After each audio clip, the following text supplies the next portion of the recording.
Bem, boa tarde, senhoras e senhores deputados. Cumprimentar o Dr. Eurico Castro Alves, coordenador do Grupo de Trabalho para a definição do Plano de Emergência, e toda a equipa que o acompanha. Em seu nome, cumprimentar todo o Grupo de Trabalho. Cumprimentar as senhoras e os senhores deputados, os grupos parlamentares aqui presentes, e informar que este é o Grupo de Trabalho criado na Comissão de Saúde para acompanhamento deste Plano de Emergência recentemente apresentado. Dr. Eurico Castro Alves, nós temos uma grelha de tempos para cumprir nesta audição, 10 minutos iniciais para o Dr. Eurico, a entidade que é aqui convidada, uma ronda única de 5 minutos a cada grupo parlamentar aqui presente e depois, novamente, para as respostas que entender, mais 10 minutos finais. E sem mais demoras, da parte da Comissão de Saúde e deste grupo de trabalho, cumprimentar a presença, agradecer e dizer que para nós é sempre uma honra poder ter aqui o Dr. Eurico e ouvir as suas explicações sobre um tema tão importante como é este plano de emergência e transformação para a saúde. E sem mais demoras, passava já a palavra ao Dr. Eurico, com base neste requerimento do Partido Socialista e que terá recebido sobre um tema específico. Muito obrigado. Sr. Presidente, muito obrigado. Muito boa tarde, senhores deputados e senhores deputados. Muito obrigado também pelo convite e pela oportunidade de estar aqui. Como devem calcular, é um tema pelo qual me apaixonei e, portanto, tenho todo o gosto em estar aqui para prestar todos os esclarecimentos e responder às dúvidas que colocarem. Para mim é uma honra estar aqui, que é a Casa da Democracia, portanto, sinto muito orgulhoso disso. E foi também uma honra, enquanto médico, ter sido convidado para elaborar este trabalho. Eu reuni-me de um conjunto de pessoas com experiência e que trabalham e trabalharam no setor da saúde, médicos, enfermeiros e outros profissionais de saúde. Para além disso, ouvimos 167 instituições do setor da saúde e mais um conjunto significativo de personalidades. E queria dizer-vos que, evidentemente, que um plano de emergência não é uma solução para todos os problemas do setor, é uma solução para um conjunto de vulnerabilidades e fragilidades que foram identificadas. Nós olhamos para isto sem drama, sob o ponto de vista das diferenças de opinião e etc. O Serviço Nacional de Saúde, como sabem, nasce em 1978, 79, com o médico Jaime Mendes e com o António Arnaud, e fez a sua evolução. E teve que ir mudando ao longo dos tempos, porque se não tivesse mudado e se não tivesse sofrido alterações, hoje não servia de maneira nenhuma o interesse dos portugueses. Portanto, nós temos que olhar sem dramas, para as necessidades de mudanças e de alterações no Serviço Nacional de Saúde, de forma a ele poder continuar a ir ao encontro das necessidades das pessoas, dos cidadãos, dos doentes. Portanto, nós encaramos este momento como mais um dos muitos momentos em que o Serviço Nacional de Saúde e o sistema de saúde em Portugal sofreu ou tem que sofrer alterações para melhorar a sua performance e ir ao encontro das necessidades dos cidadãos. Neste contexto, nós encontramos 5 grandes fragilidades que eu acredito que sejam já do conhecimento das senhoras deputadas e dos senhores deputados. Portanto, nós entendemos, do que vimos, do que ouvimos e do que estudamos, que havia 5 grandes fragilidades a necessitar de uma intervenção urgente. É a questão das listas de espera, a questão das maternidades. Todos nós sabemos que o que foi acontecendo por força de múltiplas circunstâncias, algumas delas é a falta crescente de médicos no setor e, portanto, começamos a ter grávidas que não sabiam onde podiam ser atendidas. Se calhar não tanta falta em quantidade de serviços disponíveis, mas, sobretudo, a falta de informação onde se podiam recorrer a estes serviços. E, portanto, consideramos isso uma fragilidade importante, haver mulheres parturientes e que não encontravam solução quando necessitavam de apoio médico. A outra fragilidade, também bem conhecida de todos, é os serviços de urgência, que precisam de uma profunda remodelação, mas que neste momento é uma situação que eu considero escandalosa, que é nós irmos a um serviço de urgência com situações relativamente urgentes e temos de estar muito mais tempo à espera do tempo razoável. Isso coloca, inclusivamente, em risco a vida das pessoas. Portanto, identificamos isso como uma fragilidade. A quarta fragilidade, também todos conhecida, é a falta de médicos de família.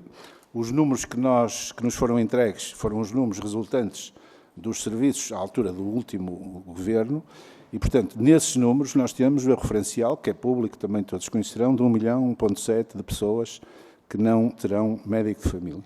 E, por último, a questão da saúde mental, em que nós verificamos, não sei se têm conhecimento disso, o nosso país tem os piores indicadores de saúde da Europa. Nós temos uma prevalência de 12,2% de doenças mentais, dos mais diversos tipos, na nossa população, e a média da União Europeia é 7%. E somos também o país mais atrasado no que respeita a desenvolver um conjunto de atividades, e equipamentos e organizações no sentido de corresponder a estas necessidades. Portanto, era muito importante e consideramos também prioritário intervir na saúde mental. Com todos estes eixos, nós delineamos alguns princípios de execução. Primeiro, encontramos medidas que nós dissemos que eram urgentes ou imediatas, aquelas da ação imediata, darei já aqui conta de algumas delas. Depois, medidas que nós consideramos prioritárias e que aconteceriam no percurso dos próximos meses, dos 6 meses, e medidas que nós consideramos estruturantes e que são aquelas que têm de mudar profundamente o sistema. Por exemplo, vou-vos dar um caso concreto, o serviço de urgência tem medidas emergentes que têm que ser tomadas já, mas depois há medidas estruturantes que é preciso, e temos que juntar os médicos especialistas das urgências, é preciso mudar a maneira de fazer urgência em Portugal. Nós fazemos urgência à moda dos anos 50 e não está a servir o interesse das pessoas. Portanto, com um conjunto destes princípios, nós definimos estes 3 tipos de prioridades e definimos também 2 princípios básicos que presidiam a todas as decisões que viessem a ser tomadas.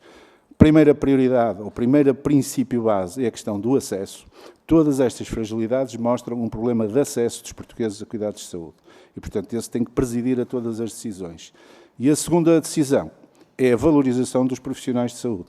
Porque sem os profissionais de saúde envolvidos, nós não vamos conseguir implementar os resultados nem chegar aos objetivos que queremos. Portanto, estes foram os princípios gerais. No âmbito das medidas imediatas, nós constatamos algumas circunstâncias.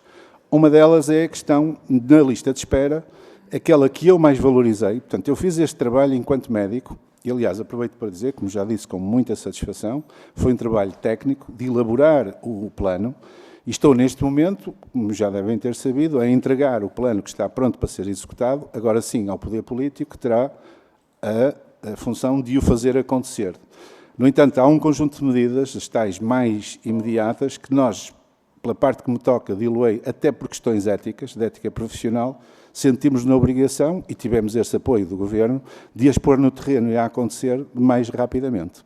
Portanto, dizia eu, nós terminamos, eu e este grupo de colegas meus, e os seus enfermeiros e outros profissionais que elaboramos este plano, entregámo-lo agora para execução, mas também fizemos parte de lançar já para o terreno algumas dessas medidas. Eu queria chamar a atenção, também penso que já foi devidamente divulgado no público, que é a questão da oncologia. Eu, enquanto médico, não consigo aceitar que um doente tenha um cancro e que esteja à espera para ser operado. E até vos digo já, e hei de fazer isso nos meios profissionais, nos círculos médicos, e eu acho que não é legítimo haver legislação que diga que há um TMRG, que é um tempo máximo de resposta garantida. Aceito isso para todas as outras patologias. Nas doenças oncológicas não pode haver um tempo escrito na lei. Numa doença oncológica, o tratamento tem que ser feito rapidamente. Uma doença oncológica está todos os dias a aproximar uma pessoa da morte. Está todos os dias a degradar a condição clínica dessa pessoa. E há um dia, que ninguém sabe qual é, em que a doença oncológica deixa de poder ser curada e passa a ser uma doença que vai ser paliativamente tratada. Isso mexe com a vida e com a qualidade de vida das pessoas e das suas famílias. Portanto, por isso é que eu vos disse que, do ponto de vista ético, eu achei que tinha que pôr isto no terreno de imediato e tive apoio para isso. E, portanto, nós o que fizemos foi criar um programa especial em que previmos um período que terminará a 31 de agosto e em que quisemos operar todos os doentes que nós prevíamos que estivessem fora dos tais tempos razoáveis de espera, os tempos de resposta garantida, e que são 9.374 doentes. E desses doentes, tinha muito mais para dizer, mas estão a chegar ao fim dos 10 minutos, queria só deixar-vos, para ficarem com uma ideia, depois podemos fazer das outras questões a seguir. Desses doentes, já foram operados 6.519, 98,8% destes doentes foram operados no setor público. Eu esqueci-me de dizer, quando definimos os critérios base de execução deste plano, há também um sistema de prioridades para tratar os doentes e para a execução de todas estas medidas. São princípios basilares. E o princípio basilar é, primeiro, levar a capacidade do Serviço Nacional de Saúde, do Serviço Público, ao máximo das suas capacidades, e só quando a sua capacidade estiver esgotada, passamos ao segundo setor, que é o setor social, e depois de esgotado o setor social, então vamos contratar os serviços do setor privado.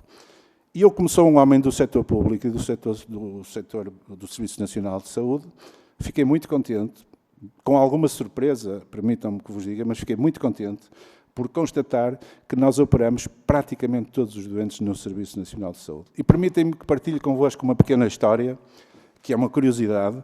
Eu tive um dirigente que me ligou, um dirigente de uma associação de hospitais privados que me ligou a dizer, olha, eu queria protestar porque vocês estão a mexer no mercado e pela primeira vez há hospitais privados que se queixam que receberam telefonemas de médicos. Eu amanhã não vou aí trabalhar porque eu vou ficar no meu hospital público a contribuir para o fim da lista de espera da cirurgia oncológica. Portanto, eu com muito gosto meu vi acontecer uma coisa que não se via há anos, que era o setor público fazer concorrência ao setor privado. Isto não quer dizer que o setor privado não tenha o seu lugar, que não venha a ser solicitado de maneira nenhuma, mas quero dizer que aquele princípio que nós definimos, que era esgotar primeiro a capacidade do setor público, foi conseguido. E destes doentes, só 1,2% é que vieram a ser operados no setor social ou no setor privado. Queria dizer-vos também que deste número de doentes, e penso que terei que terminar, deste número total de doentes, só 525, portanto, do número original de 9.374 doentes, 525 doentes estão por agendar. Todos os outros ou já foram operados ou estão com a cirurgia marcada. E, portanto, foi para nós uma satisfação. Nas medidas de índole imediata que nós pusemos a acontecer no terreno, estão a dar os seus resultados. Só, muito rapidamente, para terminar, uma outra situação que me diz muito, que é a questão dos serviços de urgência. Nós vamos fazer o poder político agora irá fazer, mas nós deixamos proposto que se criassem duas experiências piloto, que é tirar doentes dos serviços de urgência e que não são tão urgentes assim. Para o vosso conhecimento, o ano passado existiram 6.220 e tal mil episódios de urgência em Portugal, o que sobrecarrega tremendamente os serviços de urgência e, sobretudo, as necessidades da emergência. E, portanto, a experiência piloto que nós gostaríamos, e penso que irá acontecer no terreno, é que destes 6.200 e tal mil doentes, há 40% que são situações não urgentes ou não emergentes. E então, o projeto é tratar, e estes doentes não podem ficar sem ser tratados e sem ser avaliados e observados, é tirar estes doentes do terreno, do território do serviço de urgência e de emergência, avaliá-los e tratá-los num outro espaço, libertando assim tempo, serviços e, inclusivamente, equipamentos para estarem disponíveis para os doentes mais urgentes. Eu não sei que tempo é que passou, se esgotei, pronto. E por aqui me fico e estou à disposição das senhoras deputadas, dos senhores deputados, para as questões que acharem convenientes. Muito obrigada, Dr. Eurico, por estes primeiros cerca de 11 minutos de esclarecimento. Nós vamos passar agora a palavra aos grupos parlamentares e vou passar ao grupo parlamentar do PST. Deputado Miguel Guimarães, tem a palavra, por favor. Muito obrigado, Sra. Coordenadora, Dra. Susana Correia, Sra. Deputada, Senhoras e Senhores Deputados, Sr. Dr. Eurico Castro Alves, muito obrigado por estar aqui presente nesta audição. Eu gostava, em primeiro lugar, obviamente, de o felicitar como coordenador deste plano de emergência para a saúde e a toda a equipa que participou neste plano de emergência e dizer-lhe que foi com agrado que, pela primeira vez, temos um plano para a saúde. E eu acho que isto até causa alguma estranheza às pessoas, quer dizer, porque eu não me recordo, pelo menos nos últimos 9 anos, enfim, para não dizer nos últimos 15 ou 20 anos, de existir um plano para a saúde que tenha objetivos, que tenha medidas e medidas que sejam diversas consoante as prioridades dos próprios doentes ou as prioridades das situações que estamos a considerar e que tenha também datas. Isto é, que determinado tipo de objetivos serão atingidos em determinadas datas. Obviamente que este plano de emergência para a saúde, eu já o disse várias vezes, porque é isto que está no plano e muitas vezes as pessoas que falam sobre a saúde esquecem-se, não é um plano que magicamente resolve as situações que existem e que nós queremos todos ver resolvidas rapidamente. Demora algum tempo e por isso é que o plano é para aplicar até ao fim de 2025. E repito, para que fique na gravação, até ao fim de 2025. Era o que estava no programa do Governo, relativamente a esta questão da emergência para a saúde, é o que está no programa e, portanto, eu quero deixar aqui as minhas felicitações.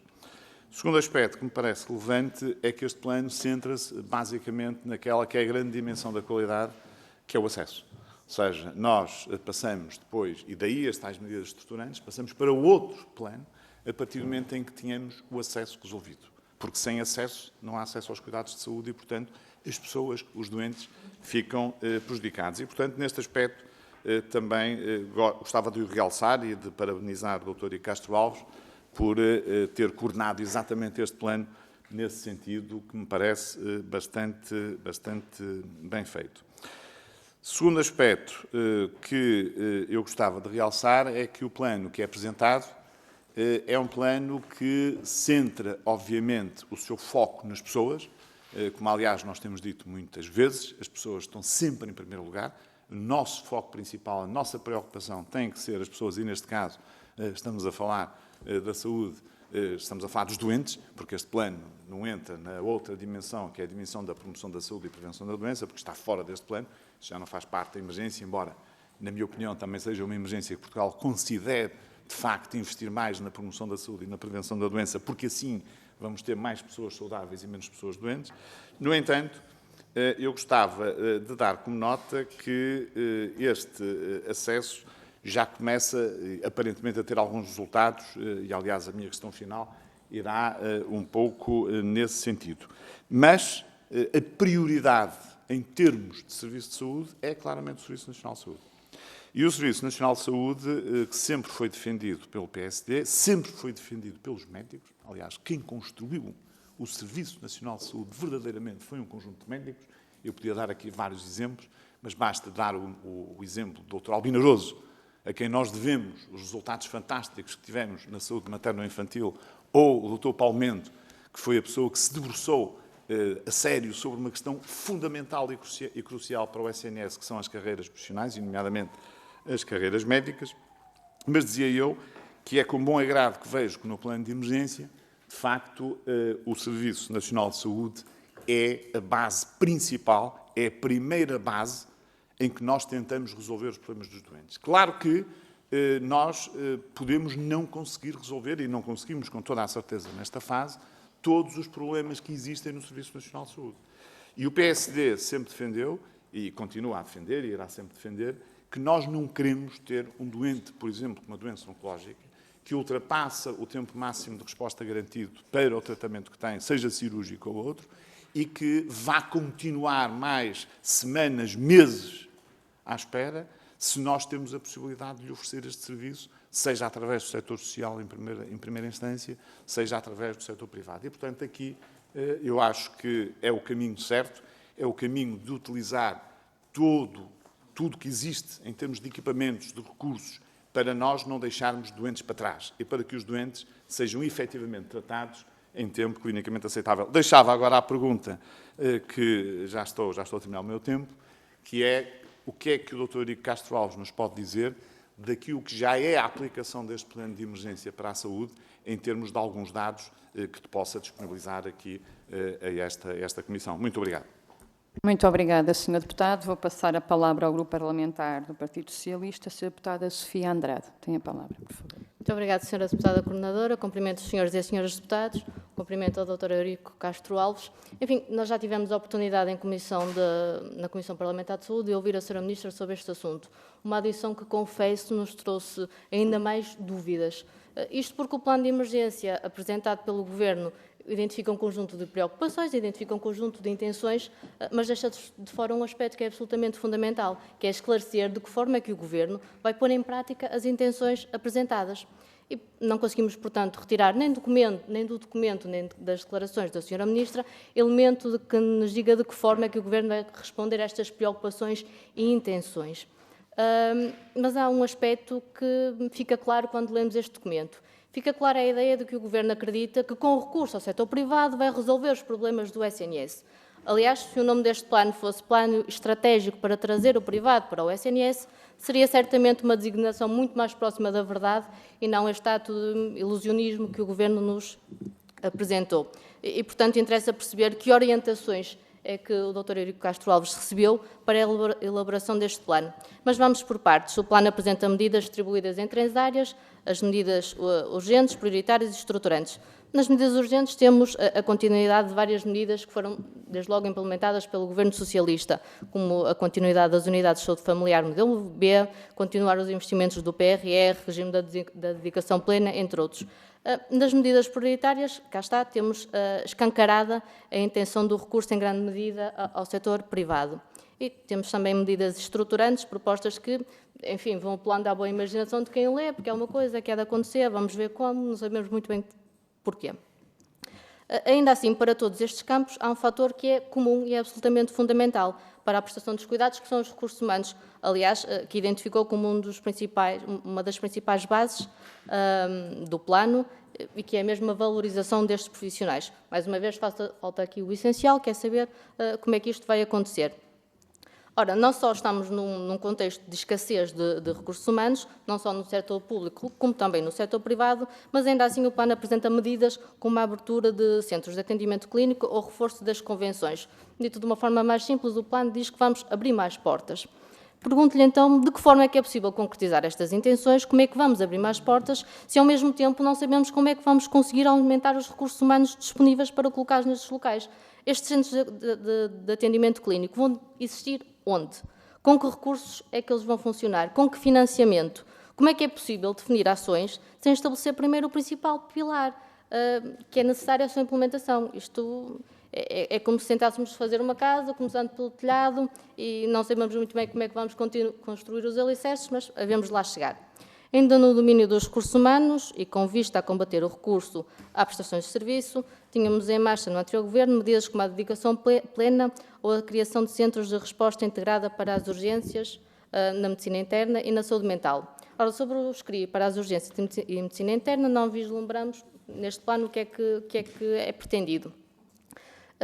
Quero com isto dizer que a intenção do Governo é fazer o quê? É abandonar este modelo da gestão das urgências e voltar ao modelo com base nas horas extraordinárias aos recursos que já lá existem? Querem mesmo assumir que o problema estrutural vai se manter e que vamos investir nesta dimensão fiscal de aumentar apenas horas extraordinárias? E já agora, perante este cenário, esclareçam-nos também o que é que defende para a redução da taxação das horas extraordinárias e se verdadeiramente acredita que é este o caminho indicado a seguir. Continuando, diz o Governo que é a tua intenção rentabilizar e maximizar o SNS. Mas o que diz o plano de emergência aponta num outro sentido. Vejamos o caso das unidades de saúde familiar. O plano de emergência consegue defender em paralelo duas realidades absolutamente antagónicas.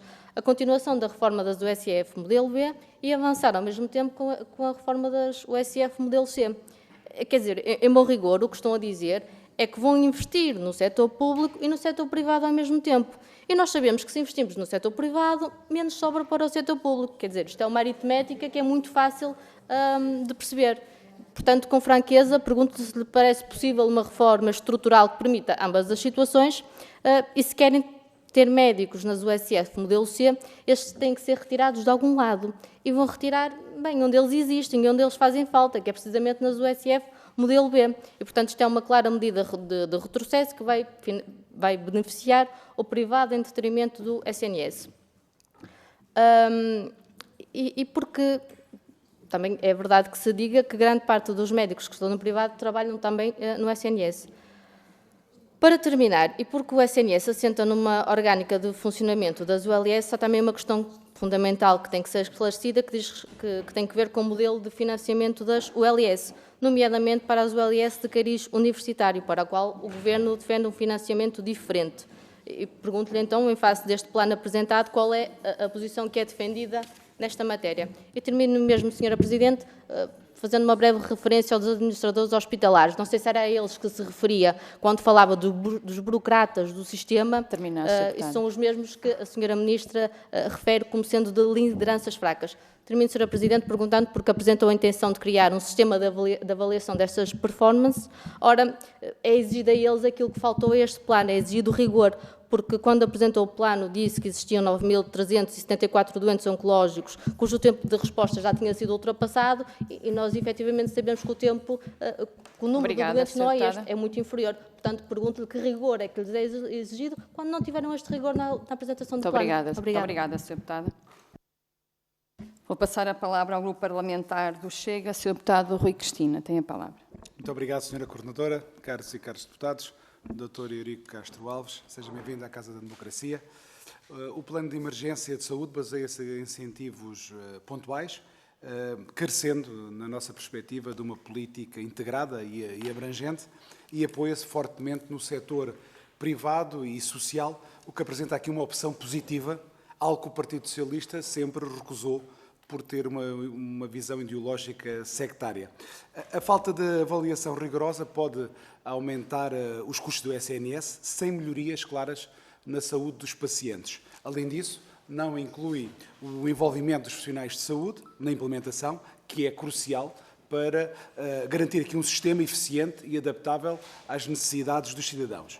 Passando agora aqui aos temas vertidos neste plano de emergência, a questão da redução do desperdício do Serviço Nacional de Saúde, no Serviço Nacional de Saúde, é de elevada importância. O Partido Chega tem consistentemente criticado aqui o elevado desperdício de recursos por a sua magnitude, representar entre 1 a 3 mil milhões, conforme um artigo recente da consultora EY.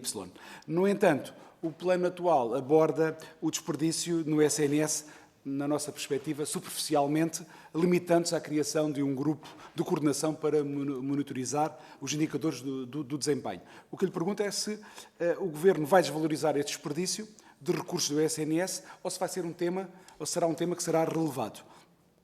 Recentemente, o 8º Barómetro de Internamentos Sociais destacou a questão do aumento de internamentos inapropriados ou sociais. O Plano de Emergência de Saúde, nas suas medidas prioritárias, menciona a necessidade de liberar camas ocupadas indevidamente para estas situações. Sabemos que este é um problema que já vem de trás, de há muitos anos, e que tem vindo a aumentar no SNS. Só que, no entanto, o plano não especifica uma estratégia clara para resolver este problema, apesar de ser crucial a sua definição. O que lhe pergunto é qual é a estratégia do Governo para enfrentar o problema dos internamentos sociais nos hospitais do Serviço Nacional de Saúde. Relativamente aqui ao fecho das urgências hospitalares, o doutor, já após a apresentação do Plano de Emergência de Saúde, Sr. Doutor, tivemos aqui dias em que 12, vou-lhe dar aqui um exemplo, em que 12 urgências de obstetrícia e de pediatria estiveram fechadas no país e muitas outras tiveram constrangimentos, com especial incidência nas áreas de obstetrícia, ginecologia e de pediatria, e onde a região de Lisboa e Val do Tejo continua a ser a mais afetada. Esta lógica de fecho intermitente das urgências que foi implementado pelo Partido Socialista vai-se prolongar por quanto tempo? Não acha que está na altura de se apresentar aqui um plano alternativo e mais eficiente relativamente a este problema?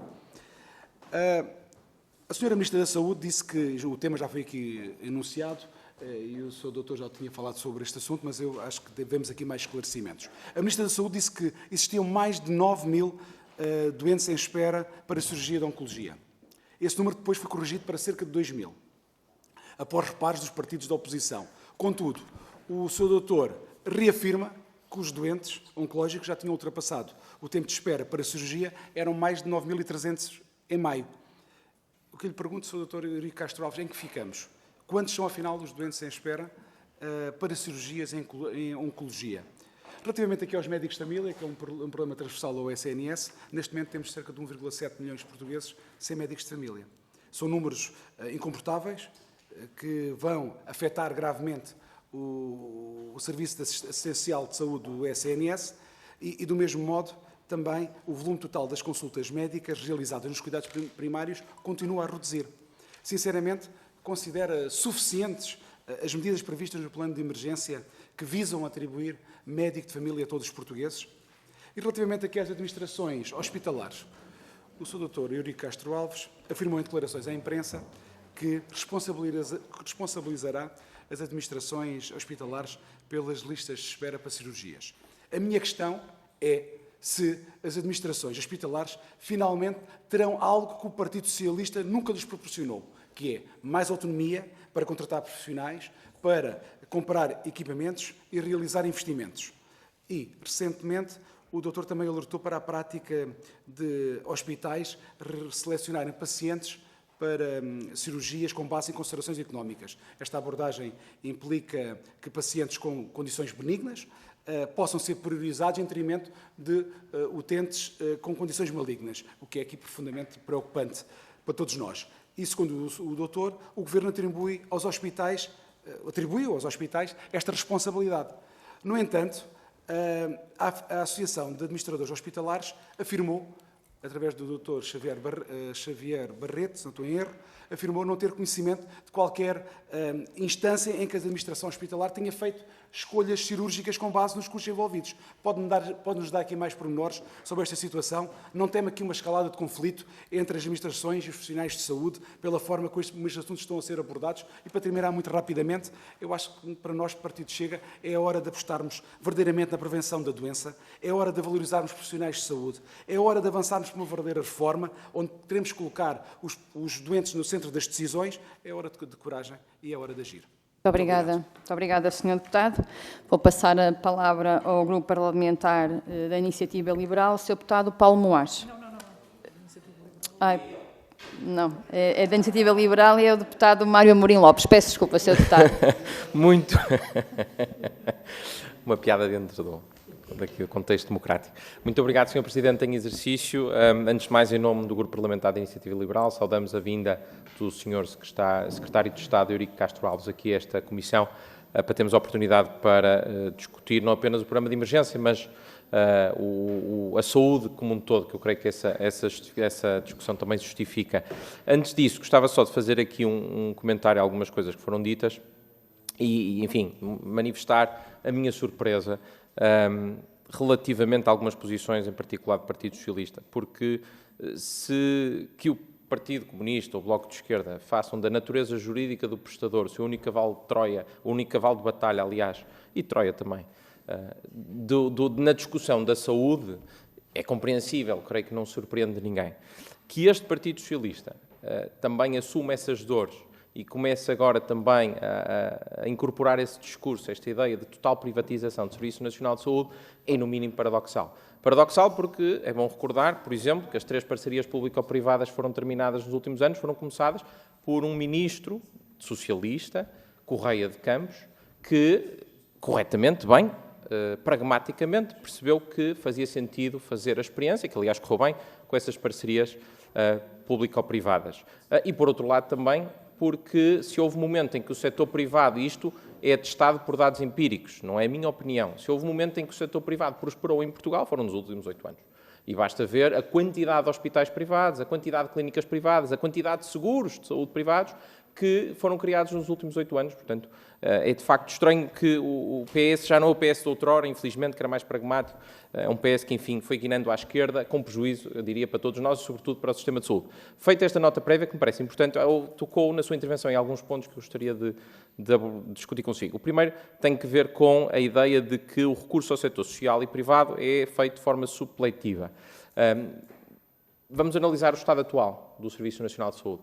Quando a taxa de utilização se aproxima do limite da capacidade, e isto aplica-se a um hospital como uma indústria, isso tem consequências. Começamos a observar alguns sintomas, nomeadamente os tempos de espera, racionamento, começam a aumentar. Deixamos de ter capacidade para produzir tanto. Ora, quando nós olhamos para o Serviço Nacional de Saúde, neste momento como está, nós vemos precisamente isso, vemos racionamento, e é racionamento mesmo que eu quero utilizar, não é racionalização. Vemos racionamento de cuidados de saúde, vemos listas de espera que podem chegar a anos, e isto é um sintoma claríssimo de que estamos com a capacidade esgotada. E, portanto, não é preciso esperar muito mais para nós termos de resolver o problema de saúde dos portugueses, que é isso que verdadeiramente interessa e não a natureza jurídica dos prestadores.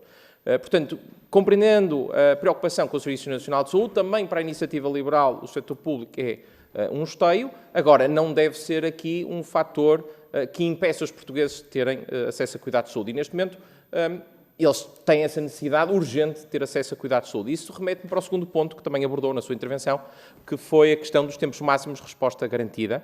Nós acompanhamos essa ideia de que nos casos oncológicos, de facto, não faz sentido que eles aconteçam, e tanto que nós avançamos com uma iniciativa parlamentar, que eu espero que acolha o apoio dos partidos que suportam o Governo, que é o de se um hospital, e o hospital tem dados históricos que lhe permitem perceber isto, se um hospital já sabe de antemão que aquela pessoa muito dificilmente vai conseguir ser atendida dentro dos tempos máximos de resposta garantida, então deve ser imediatamente referenciada. Não precisamos de esperar que o seu estado de saúde se degrade, que a pessoa corra, aliás, o risco de morrer, e algumas morrem, é bom que se tenha isto em conta, algumas efetivamente morrem à espera de cuidados de saúde, para que se faça essa referenciação. Essa referenciação pode ser feita ex ante, de antemão, sabendo que aquele hospital não tem capacidade para servir em tempo útil. Portanto, esse ponto é muito importante. Relativamente aos conselhos de administração, que também mencionou, repare-se, o que é um conselho de administração de um hospital público em Portugal? É, no fundo, uma entidade que recebe despachos e circulares normativas de um conjunto infindável de entidades dentro da saúde. Ora é a ACSS, ora a DGS, ora é a tutela, seja Secretarias de Estado, seja Ministérios, e, portanto, no fundo, o que eles fazem são despachantes.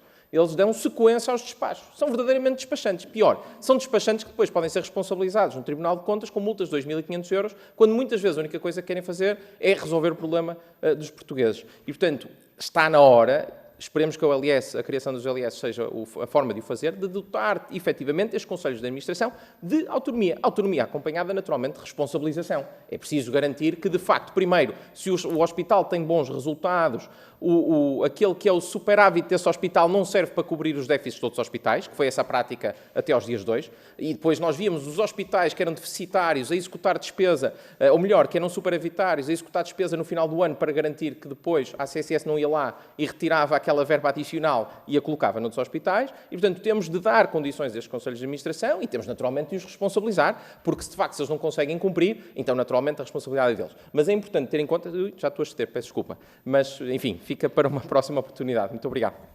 Muito obrigada, Sr. Deputado Mário Amorim Lopes, e as minhas desculpas pelo lapso. Vou passar a palavra ao grupo parlamentar do PCP, Sr. Deputada Paula Santos, faz favor. Muito obrigada, Sra. Coordenadora. Cumprimento o Dr. Eurico Castro Alves. De facto, as questões em torno deste plano de emergência para a saúde, que foi apresentado pelo Governo, qual é coordenador, suscitam-nos aqui diversas preocupações. Em primeiro lugar, porque ele é um plano que não é para aumentar a capacidade do Serviço Nacional de Saúde. Neste plano, apesar das suas palavras, permita-me que o refira, que fez referência, salvo erro, de que há aqui uma valorização do Serviço Nacional de Saúde e que se pretende valorizar os profissionais de saúde, olhando para as medidas em concreto, não é isso que lá está.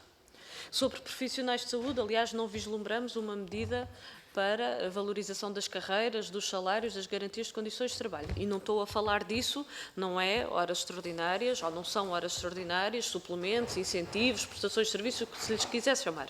Não é isso que nós estamos a falar. Estamos a falar, de facto, de questões estruturais. E esta situação é tão mais grave porque, para resolvermos os problemas, precisamos de identificar as suas causas estruturais. E as causas estruturais, uma das causas estruturais para as dificuldades no acesso e do funcionamento dos diversos serviços no Serviço Nacional de Saúde é a falta de profissionais de saúde. E falta de profissionais de saúde porquê? Porque não se há uma carreiras, não é só nos médicos, é nos enfermeiros, é nos técnicos, é nas diversas profissões, as carreiras não estão devidamente valorizadas, os salários não são devidamente valorizados. Aliás, todos os dias conhecemos profissionais de saúde que optam por procurar soluções até fora do país para a sua vida. E olhamos para este programa e sobre isso não diz nada. E, de facto, este é um primeiro aspecto e não diz nada porquê. De facto, é uma questão que não compreendemos. Se este é um dos principais problemas, porque é que não é aqui colocado, de facto, este caminho que sabemos, sim, tem que ser negociado e discutido com os sindicatos em negociação coletiva, claro, obviamente. Mas se esse caminho não for feito, não se vai resolver o problema nem agora nem à frente. E, portanto, esta é uma questão central. E todos sabemos que sem profissionais de saúde, permita uma expressão, até podemos ter o centro de saúde mais moderno e o hospital mais moderno, mas sem os profissionais não é possível prestar cuidados de saúde. E, portanto, esta era uma primeira questão que gostaríamos de colocar. A segunda questão prende-se, é também necessário aumentar a capacidade de resposta do Serviço Nacional de Saúde. Uma, desde logo, pela contratação e fixação de profissionais de saúde, e isso exige, como referi, carreiras, salários, garantias de condições de trabalho, mas outra também que se prende com o investimento em equipamentos e instalações. Sabemos que diversas vezes há exames complementares de diagnóstica e terapêutica que não são realizados no Serviço Nacional de Saúde porque falta o equipamento A ou falta, estamos a falar de equipamentos pesados, falta o equipamento A, falta o equipamento B em determinadas circunstâncias e o doente é realizado fora do Serviço Nacional de Saúde. Isto tem custos acrescidos, tem logo do ponto de vista de saúde, da eficiência, que é muito menos eficiente, mas também do ponto de vista financeiro. E todos esses recursos que acabam por ser atribuídos a grupos privados deviam ser mobilizados para reforçar esta capacidade do Serviço Nacional de Saúde. Mas também ao nível das camas. Hoje o Serviço Nacional de Saúde tem menos camas, já chegou a ter 25 mil. Tem 21.000, mas as camas dos grandes hospitais privados continuam a aumentar. Portanto, elas são necessárias, é mais do que evidente que são necessárias. O facto do Serviço Nacional de Saúde ter menos significa que está a transferir esses cuidados para os grupos privados, quando aquilo que deveria ser era investir no Serviço Nacional de Saúde. Mas sobre isso, este plano também nada diz. Sobre os investimentos em equipamentos pesados, no alargamento dessa capacidade de resposta.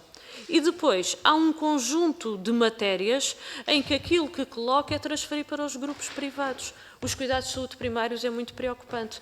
O problema da falta de utentes em médico de família, se não se resolver este problema das carreiras e dos salários, não se vai conseguir fixar mais médicos de família.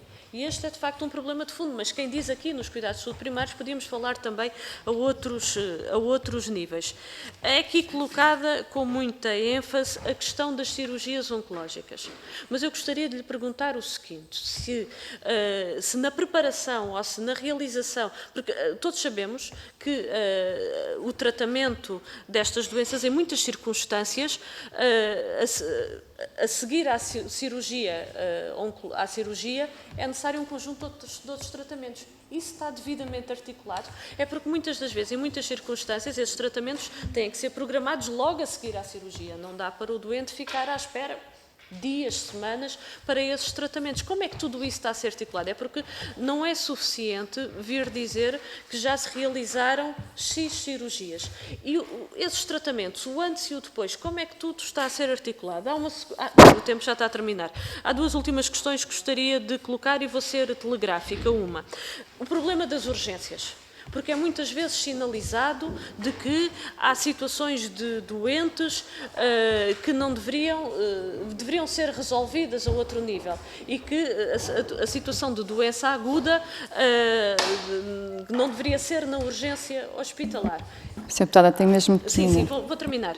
Permita-me só concluir a ideia. Mas a questão é que essa resposta de maior proximidade para as situações de doença aguda mais ligeira não existe. E a questão que eu gostaria de lhe perguntar é, no programa, no plano, há referência aos centros de atendimento clínico. Gostávamos de perceber melhor o que é isto. E a questão é, estando identificado esta questão, porque é que não se optou por se assegurar respostas para a doença aguda ligeira, por exemplo, nos centros de saúde, de maior proximidade? Temos mesmo terminado, Sra. Deputada. Não foi adotada essa solução. Naturalmente, estamos a falar de centros de saúde, estou a falar público, no Serviço Nacional de Saúde. É porque estes centros de atendimento clínico, o que aqui é colocado, é mais uma vez a transferência para os grupos privados. Peço desculpa pelo tempo e agradeço a tolerância a todos. Muito obrigada. Muito obrigada, Sra. Deputada. Vamos passar a palavra ao Grupo Parlamentar do LIVRE, Sr. Deputado Paulo Moacho. Agora sim. Muito obrigada. Obrigado, Sra. Presidente. Cumprimentar o Dr. Eurico Castro Alves, agradecer a disponibilidade.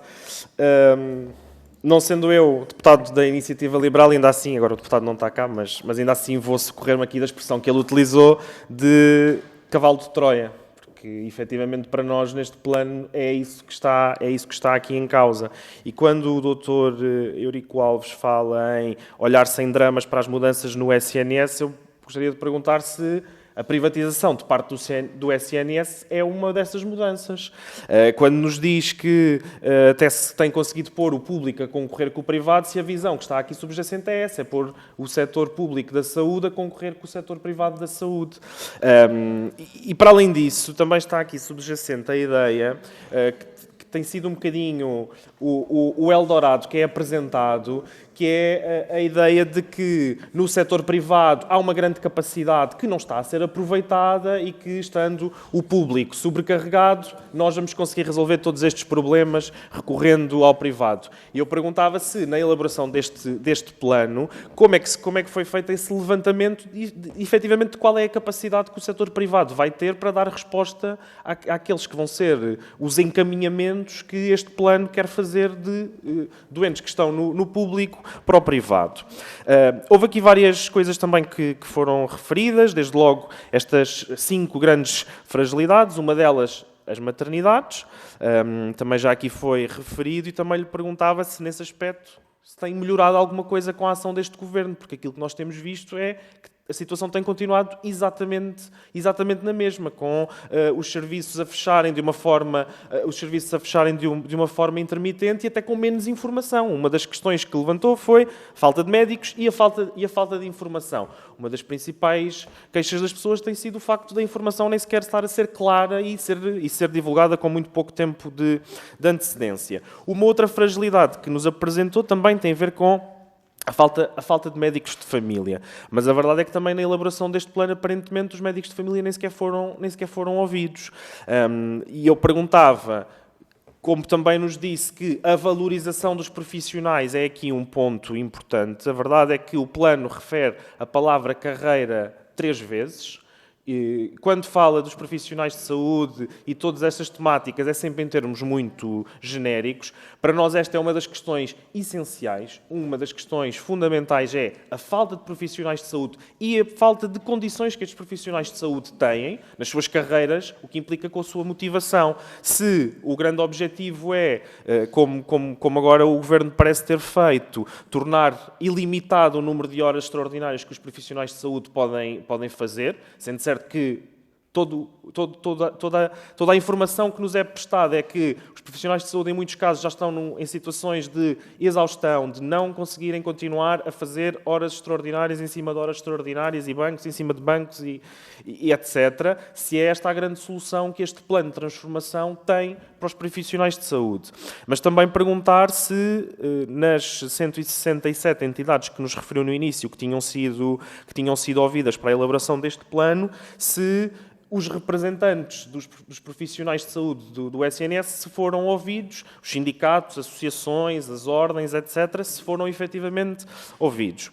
Um outro tema, e neste até concordamos parcialmente com a prioridade dada à saúde mental, mas no debate que tivemos aqui no Parlamento recentemente, questionámos a Sra. Ministra sobre uma proposta que foi apresentada pelo LIVRE de criação de uma linha de prevenção do suicídio. Em Portugal não existe uma linha de prevenção do suicídio que funcione 24 horas por dia, que é uma questão que é absolutamente não só chocante, como absolutamente anacrónica se compararmos com outros países europeus. Já está na lei, já deveria ter sido inclusivamente regulamentada e implementada, e a resposta da Sra. Ministra deixou-nos assustados, porque pareceu-nos que foi a primeira vez que ela ouviu falar deste assunto. E, portanto, perguntava-lhe se tiveram esta questão em consideração na elaboração deste plano, porque nos parece que, em termos de saúde mental, seria uma proposta óbvia a incluir neste plano de emergência, não é? Ter uma linha que funcione 24 horas por dia. Obrigado. Muito obrigada, Sr. Deputado. Dr. Eurico, agora num esforço hercúleo de 10 minutos, tentar darmos aqui as respostas aos senhores deputados.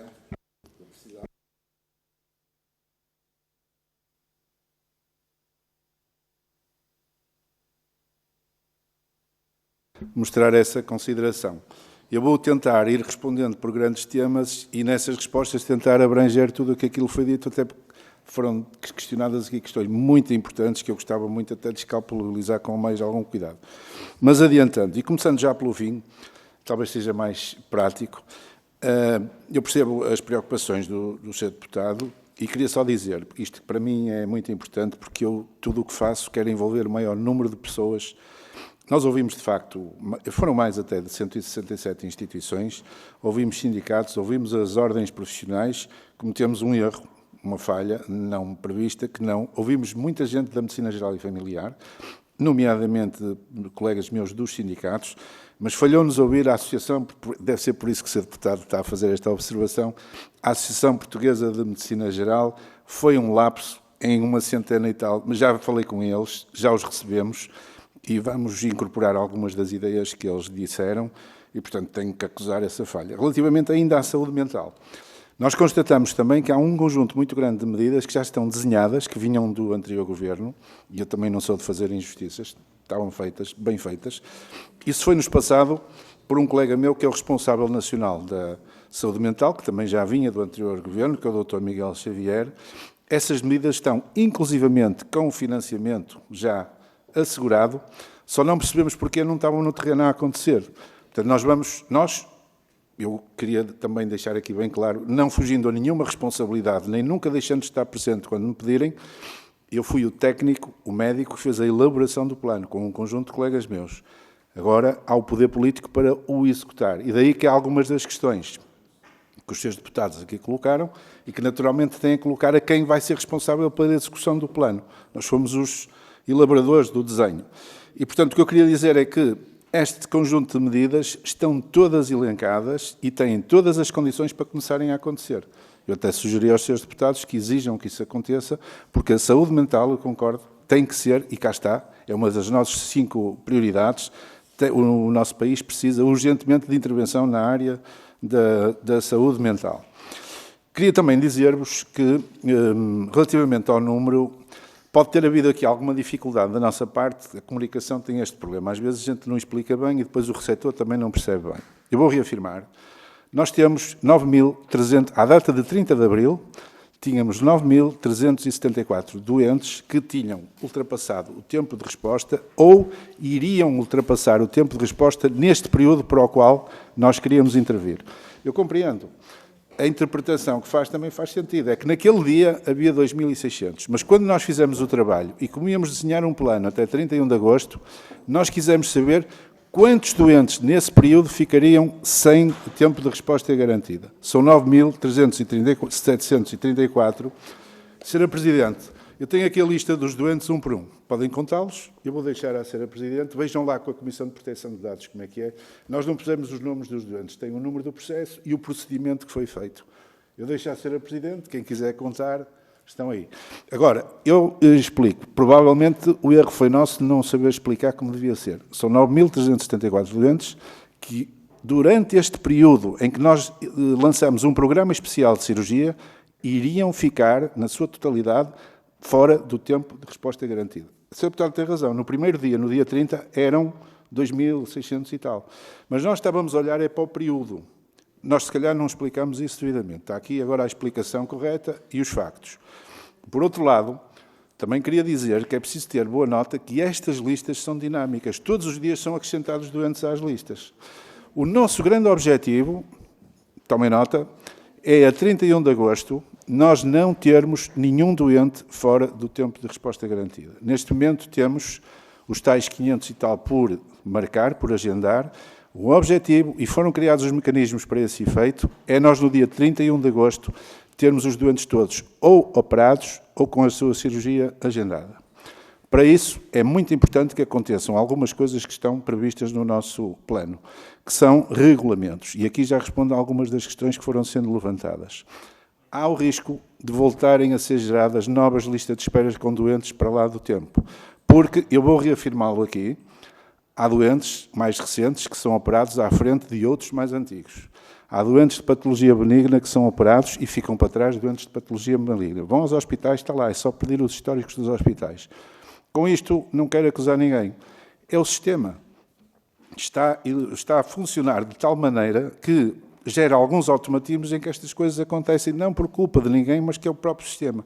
E daí eu ter dito que é importante responsabilizar as administrações hospitalares e não é responsabilizar no sentido de os perseguir e de os castigar, é dar-lhes essa responsabilidade e exigir-lhes esse trabalho, que é intervirem nas listas de espera.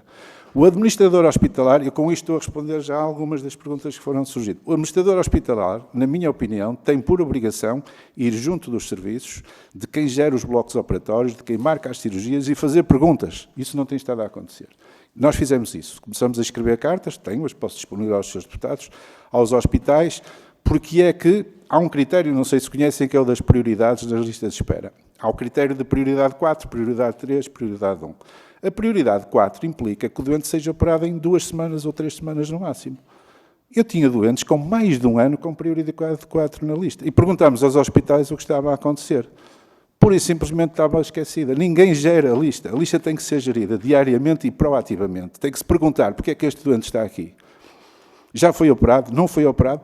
E é neste sentido que eu digo que temos que responsabilizar as administrações hospitalares. No bom sentido, pedir-lhes, responsabilizá-los para eles intervirem junto. Estas listas de espera bem geridas tiram-nos 20% ou 30% do problema. Ficamos com menos doentes para operar.